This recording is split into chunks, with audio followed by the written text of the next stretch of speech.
우리는 주일날 계속해서 에베소서를 생각하고 있습니다. 6장의 말씀인데 사실은 교회에 대한 얘기라고 말씀을 드렸습니다. 교회가 참 어떤 곳인가, 교회가 무엇하는 곳인가, 무엇하는 곳인가 이런 것보다 교회가 누구인가 이런 정체성이 더 중요하다고 말씀드렸습니다. 행동하는 것은 정체성이 어떠냐에 따라서 행동이 결정되어지는 거죠. 내가 대한민국 백성이니까 대한민국 법을 지키는 것이죠. 법을 지켜서 대한민국 백성이 되는 게 아니라 대한민국 백성이니까 대한민국 백성이라고 하는 정체성이 있으니까 당연히 대한민국의 법과 질서를 지키듯이 이것이 선후 관계로 따지자면 정체성이 그렇게 중요하다는 거예요. 그래서 바울 서신은 항상 우리가 누구인가, 신자가 누구인가, 교회가 누구이며 교회가 무엇인가 이 부분을 먼저 이야기를 해주고 있어요. 그래야 거기에 맞게 행동을 해야 될 거 아니겠습니까? 근데 정체성이 약해. 정체성에 대한 이해가 부족해요. 내가 대한민국 백성인지 다른 나라 백성인지 이게 정체성이 불분명하면 어떻게 됩니까? 행동에도 혼란스러운 거예요. 내가 대한민국 백성이라고 하는 이 정체성을 확실하게 갖고 또 대한민국이라고 하는 전체 역사를 잘 알고 있고 그래야 내 행동의 기준이나 행동의 원리나 방향성 혹은 내가 인생을 살아가는 목적도 그 정체성에서 나오는 것입니다.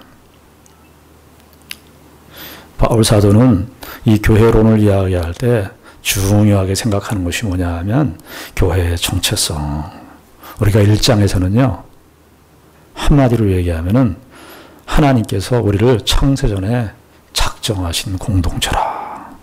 교회를 창세전에 우리를 하나님의 영원한 계획 속에 하나님께서 가장 소중한 대상으로 생각하시고 계셨다. 그러니까 이렇게 좀 표현하면은 좀 인간적인 표현이 되겠습니다만 하나님의 꿈이었습니다. 하나님의 꿈. 하나님의 꿈이 뭐냐? 교회. 그러니까 우리가 지금은 이렇게 현실적으로 교회를 다니지만 우리가 성경의 내용에 들어와 보니까 교회의 정체성을 말하는데 하나님의 영원한 계획 속에 있었던 것이 교회라. 그렇게 말해주고 있어요. 그러니까 교회의 중요성, 교회가 어떤 것이냐 하는 것은 그건 뭐 필설로 다 설명할 수 없는 어마어마한 신비적 차원을 이야기하고 있습니다. 그리고 이제 2장에 와서는 그런데 이 교회에 들어오려면 교회에 가입이 돼야 되는데 죄 문제 때문에 그런데 희한하게도 이 죄 문제 이 허물, 죄와 허물이라고 그랬습니다. 허물들과 죄라고 그랬는데 인간의 문제예요, 이게. 인간의 문제잖아요, 죄 문제가. 인류의 역사가 진행되어 오는 동안 죄와 허물들의 역사라고 해도 과언이 아닙니다. 여러분들 싸움이 끊이질 않아요. 이 세상을 살아오면서 갈등과 분열은 끊이지 않습니다. 여러분, 이 세상에서 사람들이 참, 저와 여러분들이 이 코로나 시기에 그리스도인들이 시험이 뭐냐 하면은 세상 사람들과 똑같이 여유 없게 행동하는 그 시험에 빠질 수 있어요. 사람들이 다 불안해하고 그러니까 다 여유가 없어요. 눈빛을 봐도 여유가 없고 하는 행동도 여유가 없고 예수 믿는 신자들은 바로 이럴 때 예수 그리스도께서 주시는 그 은혜로 말미암아 우리에게 주는 그 은혜가 얼마나 크고 놀라운 것인가를 역설적으로 입증할 수 있고 드러낼 수 있는 복된 기회이기도 합니다. 그런데 이렇게 세상이 죄와 허물들로 지금도 지금도 사실은 이 죄와 허물들은요, 여러분, 우리 개인 안에도 있고, 사람들의 관계 속에도 있고, 우리에게 생생하게 살아있는 가장 죽는 그날까지 역사하는 실존 현실 중에 최고의 현실이 죄입니다. 구약 성경은 다 무엇이에요? 사실은 한면으로 얘기하면은 죄인의 역사, 죄의 역사를 기록한 거예요. 그래서 바울 사도께서 이게 인간의 문제인데, 인간의 죄, 인간의 근본적인 절망, 인간의 한계, 인간의 불안, 인간의 공포, 인간의 제한성, 인간의 문제인데 인간이 스스로 이 문제를 해결할 수가 없어요. 그래서 예수 그리스도를 우리에게 보내주셨어요. 우리하고 상의하거나, 사람들은 요즘에 민주주의가 발달이 돼서요, 서로 상의하고 토의하고 하는 것이 그 최고의 미덕이고 가치인 것처럼 되어 있습니다만, 영적인 문제에 관한 한, 신앙적인 문제에 관한 한, 영혼에 관한 문제에 관한 한 인류하고 타협을 할 수가 없습니다. 사람들은 자기 자신을 평생 모르고 사는 것 같아요.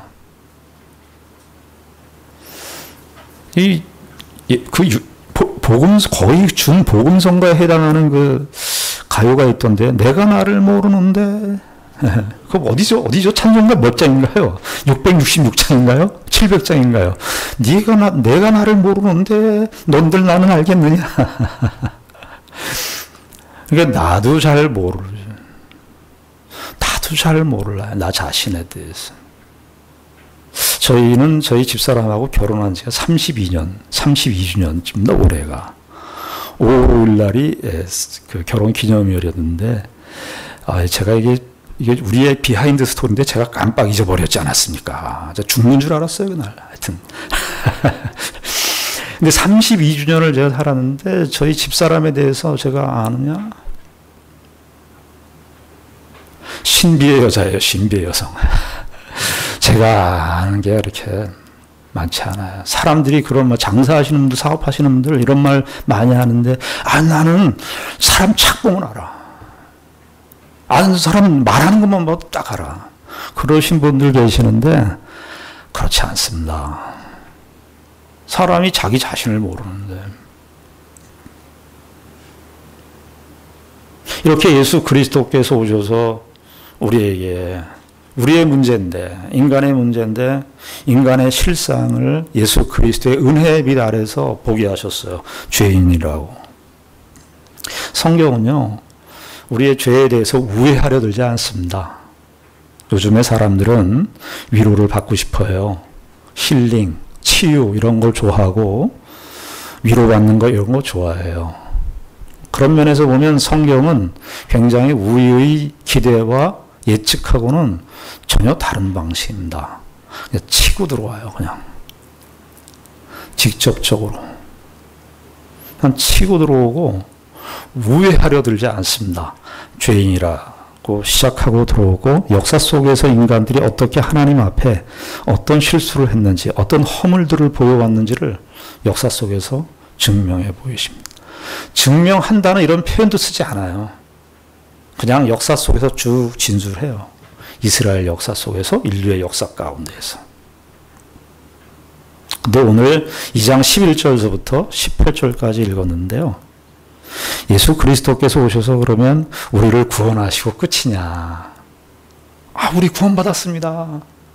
우리가 예수를 고백할 때 예수는 우리의 구원주이십니다. 구세주이십니다. 이거 그리스도인들이 가장 이렇게 그 후렴구처럼 반복하는 그런 말 아닙니까? 예수님이 우리의 구원자입니다. 그런데요, 그거와 동일한 밀도와 그거와 동일한 가치와 그러한 동일한 그 강도를 가지고 우리가 고백을 해야 되는 게 뭐냐 하면, 오늘 2장 14절에 나와 있는 그는 우리의 화평이신지라, 이런 말씀이에요. 여기 14절 그는 우리의 화평이신지라 같이 읽습니다. 시작.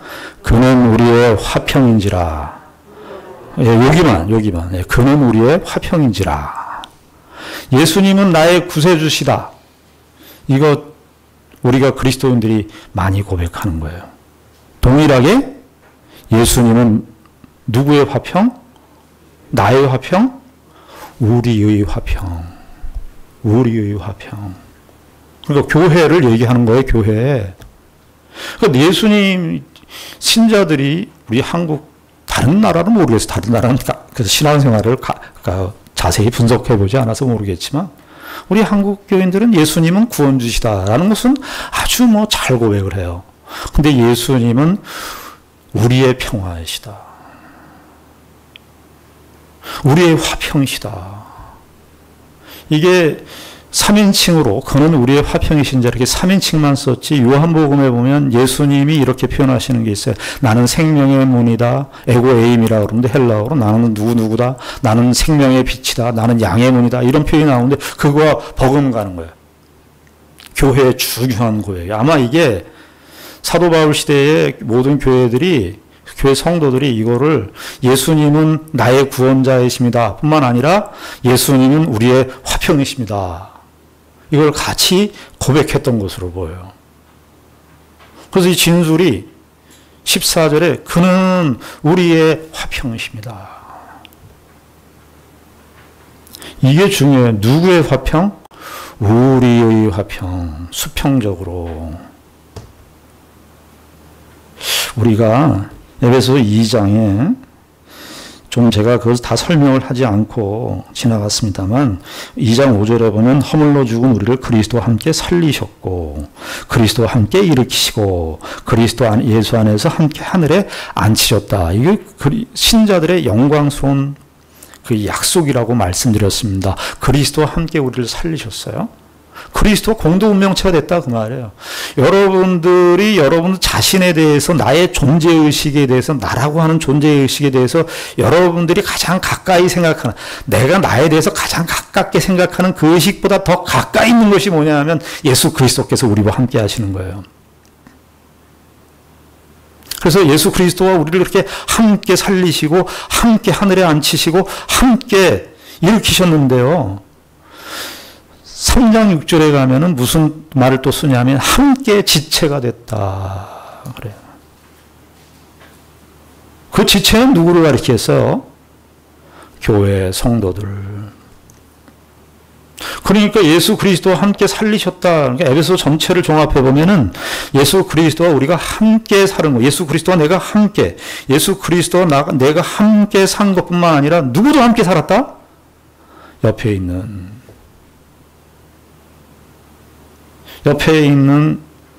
여러분들이 생각하는 사이가 안 좋다고 생각하시는 그분들. 그 사람과 어떻게 했다? 함께 지체가. 예수 그리스도를 믿는 순간 이것이 동시에 다 이루어지는 거예요. 예수 그리스도와 함께 우리가 살아났지만 동일한 의식으로 예수 그리스도와 내가 살아났어. 감사해. 예수 그리스도와 함께 내가 살아났고 하늘의 보좌에 앉혔어. 영광스러운 이 약속을 가졌어. 너무나 복되고 행복해 하는 것만큼 함께 지체가 됐다.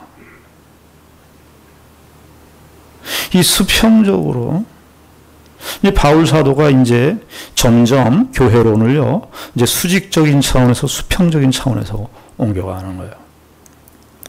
그래서 바울 사도가 그는 우리의 화평이신지라. 이 말이요, 이 말씀이 그 당시에 1세기 때 문맥에서 보면은요, 엄청난 우린 그냥 예수님 바울 사도의 말씀이니까 아멘 화평 좋은 말이지 화평 좋죠. 우리 사람들도 다 평화를 이루자 그러고 사람들도 다 화평을 이루자 그러고 일치를 하자 그러고 하나 되자 그러고 사람들도 그런 말 쓰지 않습니까?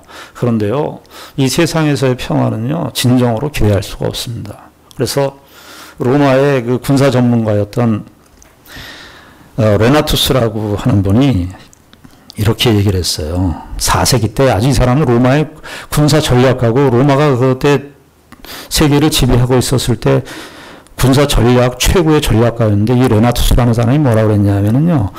이 세계를 가리켜서 너희들이 정말 모든 민족이 정말 평화를 원하냐? 너희들이 정말 평화를 원한다면 뭐라고 그랬냐면 전쟁을 준비해라. 이렇게 얘기했어. 전쟁을 준비해라.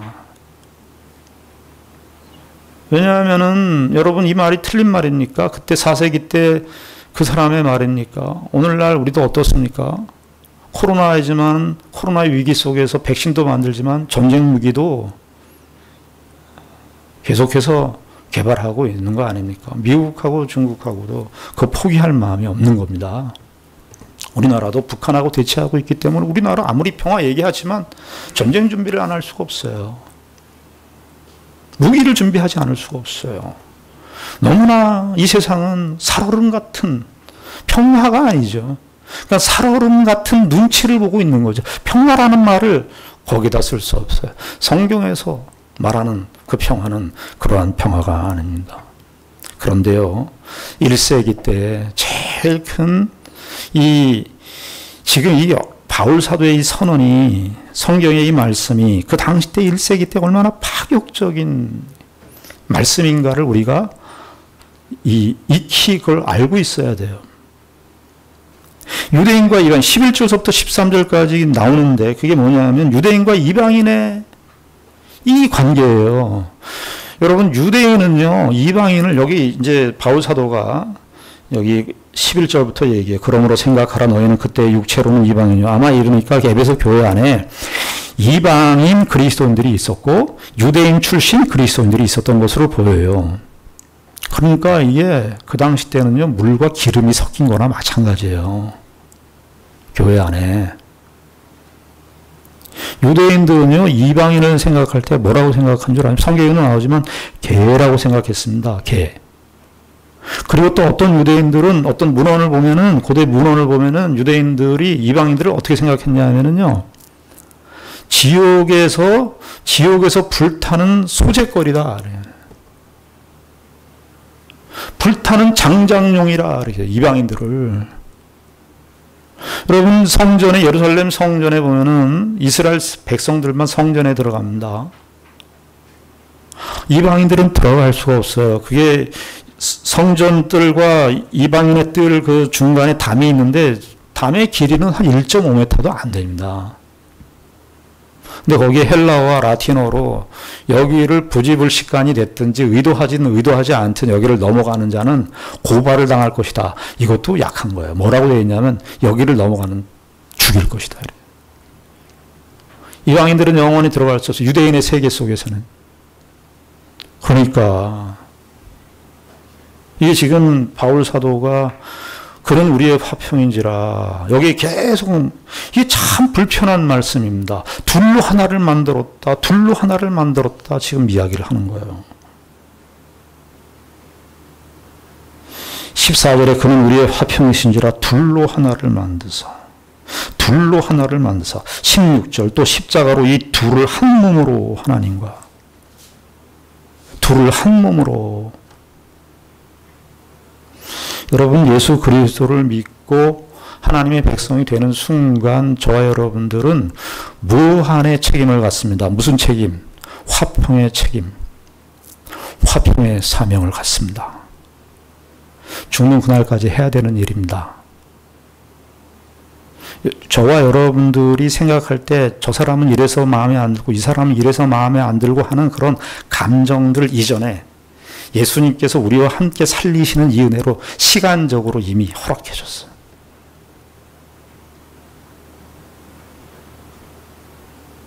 바울 사도가 살던 시대에 사도 바울이 그 당시 때 유대인과 이방인의 이런 관계만 있었겠습니까? 그 당시 때 주 66년인가에 보면은 유대인과 이방인들이 전쟁도 하고 그랬어요. 그러니까 이방인들은 어떻게 생각했겠습니까? 유대인들을. 지네들만 종교적이고 지네들만 선민이라 그러고 그러면서 서로 손가락질을 하고요. 여기 원수된 것 이런 쓰죠. 원수된 것. 예.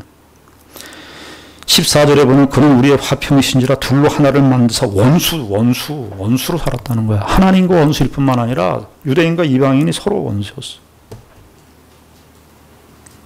여러분 여기 바울 사도가 이렇게 몇 가지로 얘기했습니다만은 그 당시 때 또 이런 거는 없었을까요? 신분상의 차별, 노예와 주인. 여러분 그 당시 때 노예는요, 이제 소나 양이나 이런 개나 이런 짐승들은 이렇게 말을 못하는 짐승이라고 그랬고요. 노예는 뭐라고 그랬냐면 말하는 짐승이라 그랬어요. 말하는 짐승. 그런데 보세요. 에베소서에 교회가 생겼는데 노예 출신 사람들이 들어오는, 주인도 들어오는 거예요. 얼마나 굉장한 사회. 그래서 지난주에도 말씀드렸습니다만 이 에베소서를 주해한 그 존 스토트 목사님, 유명하신 분인데요. 목사님 중에 유명하신 목사님이 이 에베소서를 제목을 하나님의 새로운 사회라. 새로운 사회.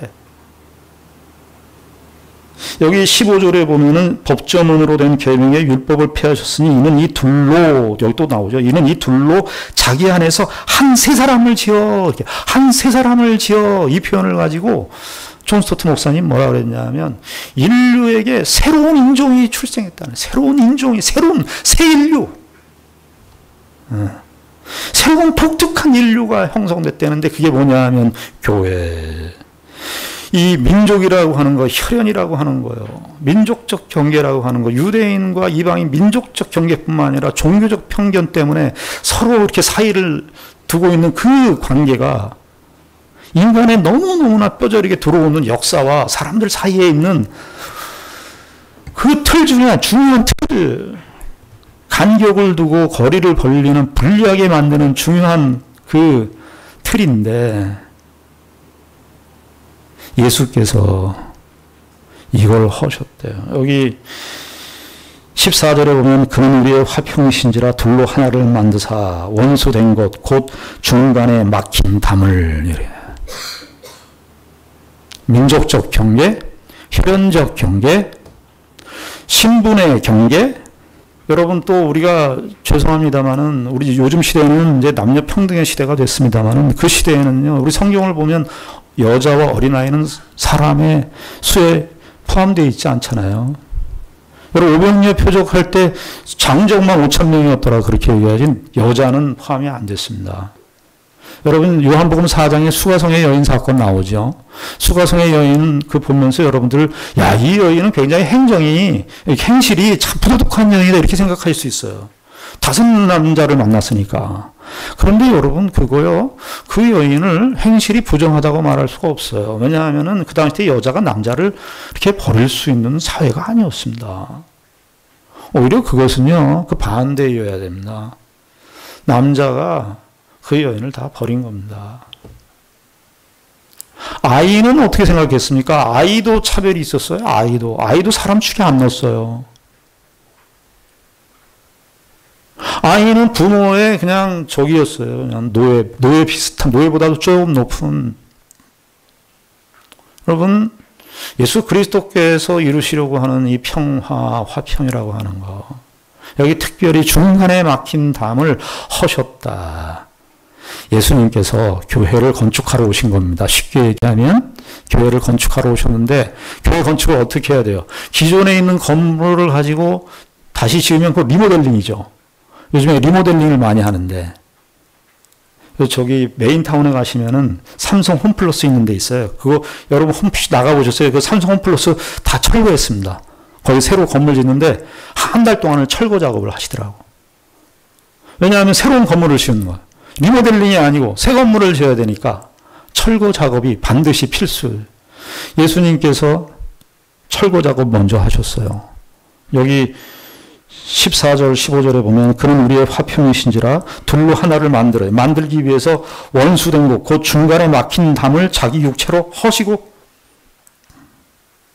15절에 법조문으로 된 계명의 율법을 폐하셨으니 이 유대인들이 율법 가지고 차별화시켰거든요. 예수님께서 이 법조문으로 된 계명의 율법을 폐하셨어요.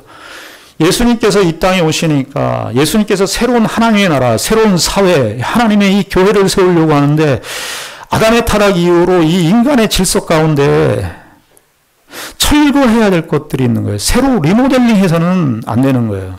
신앙생활 하시면서 저와 여러분들이 기억해야 될 것은 교회를 다닐 수는 있는데 여러분들 기독교 신앙을 생각할 때 내가 살아오는 그 삶의 그냥 교양과 이 세상에서 배운 어떤 윤리적인 어떤 가르침이라든가 도덕적 가르침, 사람은 착하게 살아야지, 남한테 피해 안 주면서 살아야지 하는 이런 정신과 사상 속에서 그냥 하나 덧붙이는 것으로 기독교를 생각하시면 안 됩니다. 성경은 기독교를 그렇게 설명하지 않아요. 성경은 다 뒤집어야 된다고 그래요. 다 철거해야 된다고 그래요. 옛 질서, 옛사람, 하나님께서 새로운 사회, 하나님의 새로운 교회를 짓기 위해선 반드시 필수적인 작업이 전제되는데 그건 뭐냐 하면 우리의 옛사람, 죄악된, 허물된 그 본성들을 인간 사이에 분열하려는 그런 모든 마음들,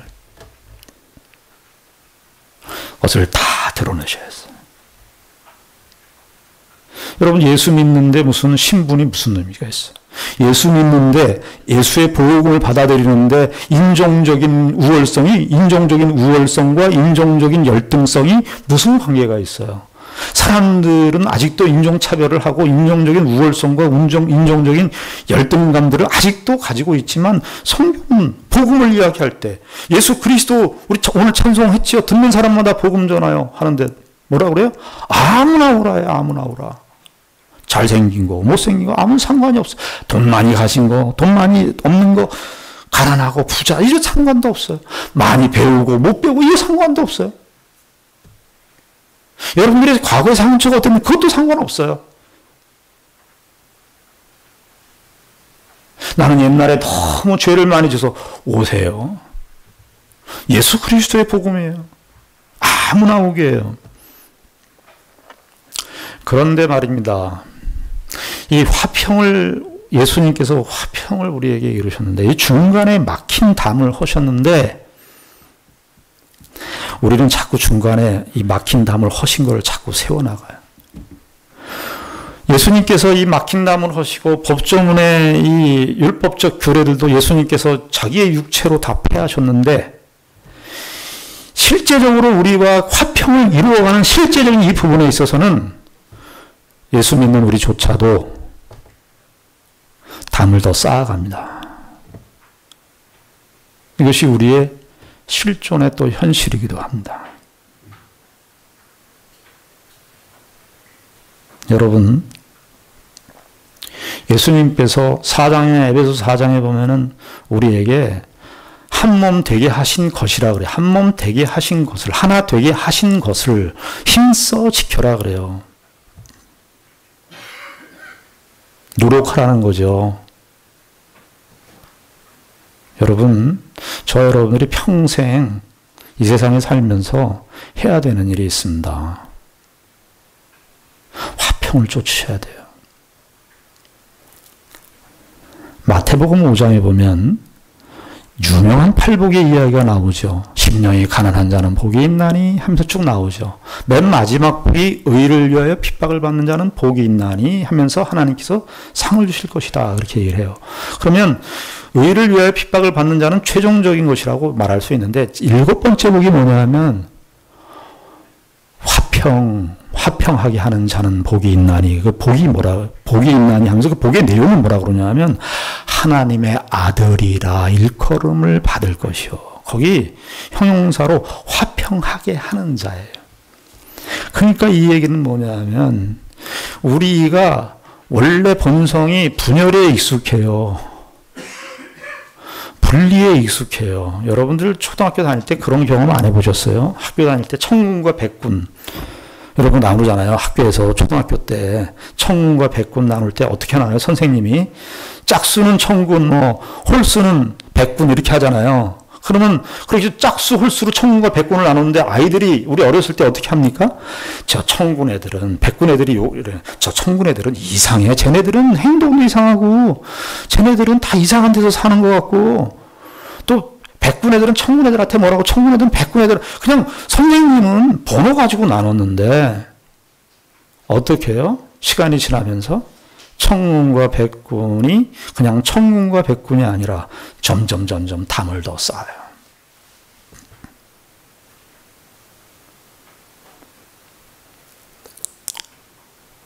여러분, 우리가 사는 이 세상 좀 잘 생각하셔야 됩니다.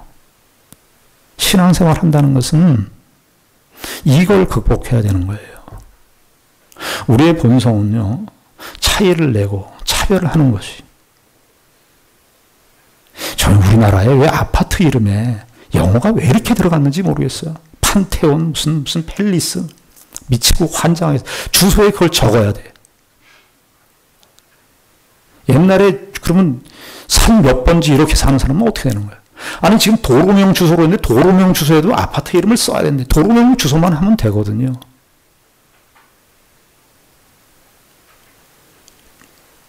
여러분, 뉴욕에 제일 유명한 아파트가 있습니다. 최고가 아파트죠. 그 최고가 아파트에 무슨 아파트 이름이 있는 줄 아세요? 무슨 스트리트, 에비뉴, 뉴욕 에비뉴 몇 번가 이렇게 돼 있어요.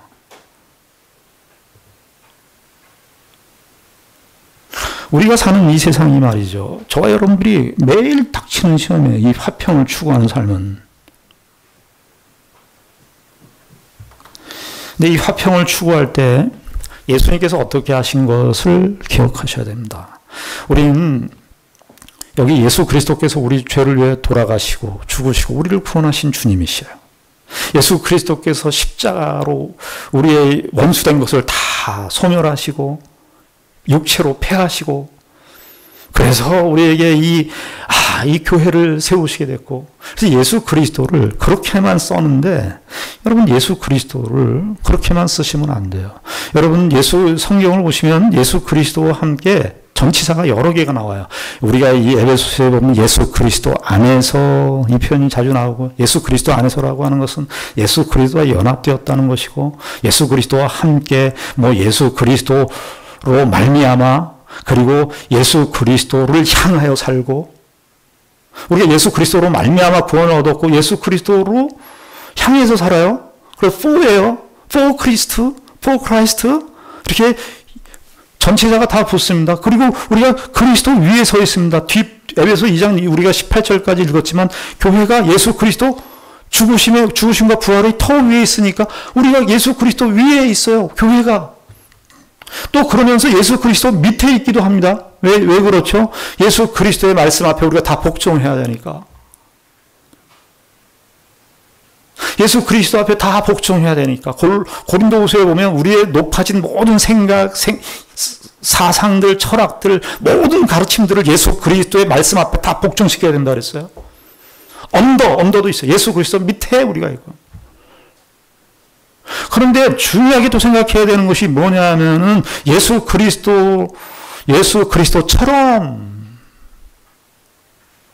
에베소 5장 2절에 예수 그리스도께서 너희를 용서하신 것 같이 너희도 서로 용서하고, 예수 그리스도처럼, 예수 그리스도 같이. 그런데 우리는요, 예수 그리스도를 우리의 구원주, 기독론의 예수 그리스도, 구원론의 예수 그리스도는, 그리고 재림주 이런 거는 인식하는데 예수님을 먼 데 존재로 만들어 놨어요. 그래서 우리를 구원하시는 우리하고 다른 분. 그래서 뭐가 약하냐면 예수 그리스도께서 우리를 구원하신 분이시고 예수 그리스도가 우리와 함께 하신 건 너무너무 좋아하는데 예수 그리스도처럼 살아야 된다는 이 부분. 이거는 예수님 우리하고 다르지. 인간 사람들이요, 얼마나 죄가 교묘한가 보세요. 그렇게 하는 이유는 뭐죠? 예수님을 다른 영역으로 나와 다른 존재로 이렇게 모는 이유는 뭐예요? 내가 그렇게 안 살겠다는 거죠. 난 예수님처럼 못 살아. 그러니까 예수님은 그렇게 사세요. 나는 내가 이렇게 못하고 화평을 추구하는 삶 나 못 살고 내 자존심 세우면서 살 건데 예수님 나는 나한테 그런 거 요구하지 마세요. 예수님의 구원주는 기뻐하는데 예수님처럼 살라는 말은 그건 예수님이나 사시지. 우리와 한동안 법정 스님인가요? 무소유. 한국 국민들 다 좋아했습니다. 그걸 왜 좋아하는 줄 아세요? 대리만족입니다. 나는 그렇게 못 살아요. 그렇게 무소유하고 욕심 없이 못 살아. 그런데 누가 대신 살아줘. 그래서 그런 사람들을 서로 이야기하면서 야, 법정 스님 좋구나. 야, 저렇게 무소유하는 삶이 좋구나. 그러면서 그렇게 말하고 공감하는 것으로 내 책임을 다 넘겨버려요. 기독교 안에서도 그럴 수 있습니다. 목사님이 청렴하고 목사님이 검소하시고 목사님이 긍력적이시고 목사님이 이 세상에 대해서 다 초월하시고 그래서 우리 목사님은 그렇게 살기를 바래요. 자기가 안 살잖아요. 그렇게는. 예수님을 우리가 그렇게 몰아세웠어요. 저와 여러분들은 예수님의 화평을 쫓는 사람들입니다. 예수님께서 근데 이 화평을 이루실 때 어떻게 하셨습니까? 가장 상처받은 사람들 우리에게 묻지도 않고 예수님께서 그 화평을 이루시기 위하여 예수님 여기 본문에다 나왔듯이 예수님 자신으로 육체로 십자가로 그걸 하셨어요. 화평을 이루는 방법은요. 세상에서 말하는 공평하고 공정하고 50대 50, 30대 30 이렇게 해서 가는 거 아닙니다. 그리스도인들은 화평을 어떻게 해야 되냐면 내가 다 옳은데 그런데 십자가 지는 겁니다. 여러분 율법에 보면 고아와 과부와 나그네를 환대하고 대접하라고 율법에 보면 제일 먼저 하나님께서 이스라엘 백성에게 명령하신 내용이에요. 그게 왜 그러는 줄 아세요? 고아와 과부와 나그네를 돌보라는 말? 왜냐하면 그 공동체에 가장 상처받기 쉬운 대상들이기 때문에 그렇습니다. 여러분들 화평을 추구할 때 기준이 뭐냐면 상처받은 사람, 그 상처받은 사람이 얼마나 큰 상처가 있느냐가 기준입니다. 내가 그 사람하고 대응을 해서 1대1로 되면 그 일이 옳고 그르냐, 맞다 틀리냐는 사리분별은 성경에서 말하는 화평을 쫓는 삶이 아닙니다. 누구 위주라고요? 상처를 가장 많이 받은 사람 위주입니다. 예수님께서 우리에게 편을 들러 오셨는데 어떻게 편을 드셨어요? 예수님께서 복음서에 보면 누구한테 가죠? 바리새인들이나 서기관들한테 안 가시죠? 38년 된 중풍병자, 수가성의 여인, 아까도 말씀드렸던 수가성의 여인, 나병 환자, 병든 자, 귀신 들린 자, 각색 병든 자, 고통당하는 자. 왜? 그 상처받은 사람에게 진정으로 다가가는 것이 진정한 화평이니까. 여러분 정말 신앙생활 하시면서 좀 계산 좀 하지 마십시오. 저 사람이 나한테 이렇게 쓰면 나 저 사람은 줄 거 주고 받을 거 받는다는 식으로 좀 하지 마십시오. 좀 손해보면 어떠세요? 자존심 좀 상하시면 어떠세요? 지심은 좀 어떠세요? 속 상하시면 어떠세요? 좀. 여러분, 우리가 잘 생각하셔야 됩니다. 화평을 쫓아야 됩니다. 화평을 쫓아야 되는 것이 우리의 인생입니다. 우리가 평생 해야 되는 것입니다. 그는 우리의 화평이신지라. 화평이신지라. 저와 여러분들이 언제까지 해야 되느냐? 죽을 때까지 하십시오. 우리가 옛날에 군대에 있을 때 그 얘기 들었어요. 안 되는 것 되게 하라. 그런 얘기했어요. 그건 일을, 프로젝트를 이야기할 때 그렇게 얘기했는데 신앙생활에서 여러분들 그거 하셔야 됩니다. 안 되는 것 되게 하라.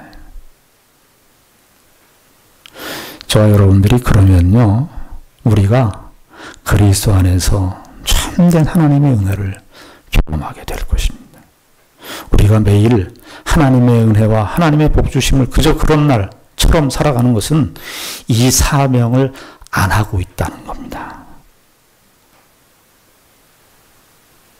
저와 여러분들이, 우리 교회가 중간에 막힌 담을 허신 예수 그리스도의 그 은혜를 힘입어 우리의 화평이 되시는 예수 그리스도의 그 은혜를 따라서 화평을 추구하는, 평화를 이루어가는 저와 여러분들이 되기를 주님의 이름으로 축원합니다. 기도하겠습니다. 하나님 아버지, 은혜를 감사합니다. 주님께서 우리의 화평이십니다. 우리에게 중간에 막힌 담을 다 허셨는데 그럼 자꾸 담을 쌓고 있는지 모르겠습니다. 용서하기도 힘들고 용서의 노예가 되고